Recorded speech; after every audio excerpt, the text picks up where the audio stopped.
મહેસાણા જિલ્લાના રાજકીય વ્યક્તિના પુત્ર પર હુમલાની ઘટનાથી સન્નાટો છવાયો છે। મહેસાણા જિલ્લા પંચાયતના પૂર્વ ઉપપ્રમુખના પુત્ર ઉપર હુમલાની ઘટના સામે આવી છે।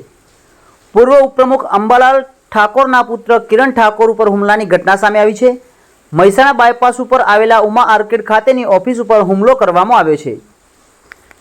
હુમલો કરનાર 4 શખ્સો સામે ફરિયાદ નોંધવામાં આવી છે।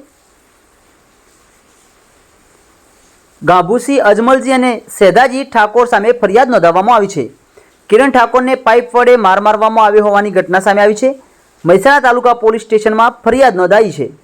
વધુ સમાચારોને અપડેટ્સ માટે જોતા રહો online TV news. Suresh Thakor અને ફારૂક મેમણ સાથે યુટ્યુબમાં સબસ્ક્રાઇબ કરો, ફેસબુકમાં ફોલો કરો અને ઇન્સ્ટાગ્રામમાં ફોલો કરવાનું ભૂલશો નહીં।